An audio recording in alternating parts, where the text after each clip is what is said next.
Ça s'étend de toute façon à ce qu'on disait depuis quelques semaines. John Stones n'est plus exactement le même défenseur que celui qui jouait Sentinelle. Devant Foden n'est plus le prodige de la saison passée. Il y a quand même beaucoup de cas individuels qui posent souci à City. Oui, des cas individuels qui sont le signe d'un malaise collectif. Et je pense qu'on peut parler de malaise. Alors, bien évidemment, on connaît les capacités de réaction de Manchester City. Pep Guardiola n'est pas devenu, en l'espace de quelques semaines, le plus mauvais entraîneur de la planète, de loin s'en faut.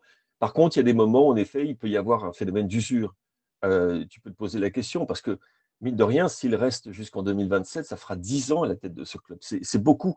Et surtout, c'est beaucoup dans un environnement aussi stressant que celui qu'est Manchester City, avec toutes ces questions qui se posent sur la sauce à laquelle ce club va être préparé, voire mangé par les juges, en l'occurrence, et la Première Ligue. Tu as en plus de ça un entraîneur extraordinairement exigeant, qui ne fait pas de sentiments, c'est moins qu'on puisse dire, et qui exige beaucoup de ses joueurs sur le plan physique et sur le plan mental également, à l'entraînement, autant que dans les matchs.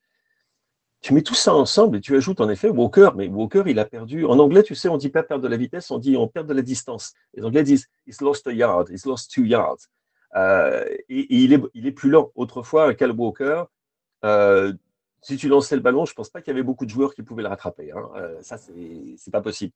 Et là, tu le sentais quand il recevait le ballon sur son flanc droit, tu sentais des hésitations, tu sentais, c'était 2, 3 touches et puis le ballon repartait à l'intérieur. Et voilà, il y avait aucune menace.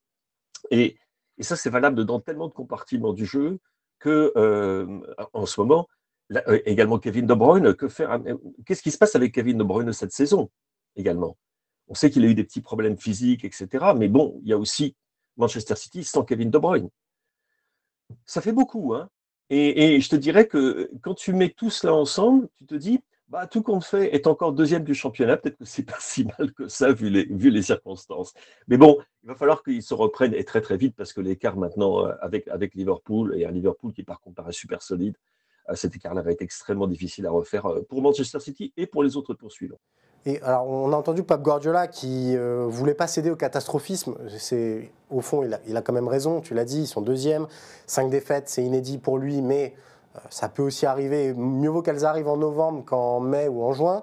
Il a dit que ce serait une grave erreur de changer complètement les choses. Ok, mais concrètement, que peut-il changer pour aller chercher un tout petit peu plus? Alors, il y a la réussite peut-être de Erling Haaland, mais on a l'impression surtout, et c'est presque le plus inquiétant, que les leviers pour Guardiola sont finalement très très limités. Oui, pour la première fois. Et encore une fois, c'est parce que la raison est toute simple, c'est simplement la disponibilité et l'état de fraîcheur physique de ces joueurs. Le fait qu'il y ait quand même les blessures affectent des joueurs très importants dans son effectif, des joueurs absolument des pivots de l'équipe. Hein.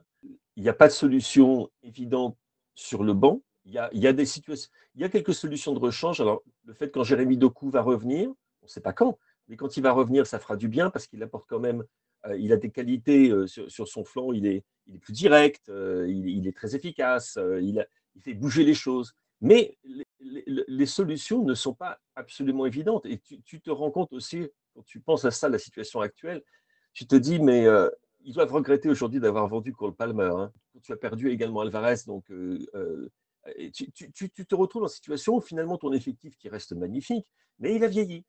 Mais quand il y a des blessures qui affectent des compartiments, des secteurs de cette équipe aussi vitaux que le milieu de terrain, et là tu en perds deux, plus Kevin De Bruyne qui n'est pas au top du top, c'est problématique. Tu ne vois pas très bien d'où viennent les solutions. Et quand tu penses à, bon, Pep Guardiola, bien évidemment, étant qui il est, va te dire, oui, c'est d'abord, d'une part, il a endossé complètement la responsabilité de ce qui se passait, bravo, et d'autre part, il a dit, on va changer ça.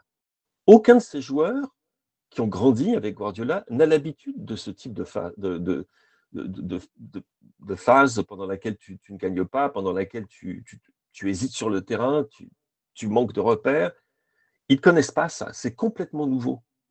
Et tu te demandes dans quelle mesure ça va avoir un impact sur également leur performance. S'ils font un coup contre Liverpool, par contre, s'il arrive à trouver la recette magique, si Pep Panoramix trouve les bons ingrédients et qu'il gagne face à Liverpool, là tout d'un coup, en effet, tu te dis, bon, il n'y a plus que 5 points, c'est pas grand-chose, c'est presque rien.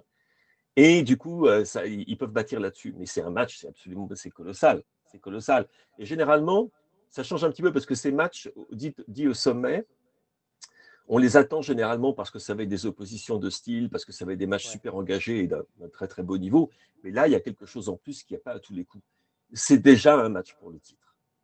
Ça ne veut pas dire que l'équipe qui la euh, gagnera également le titre. Mais ça veut dire que si Manchester City perd ça, Ouais. Manchester City a perdu son titre.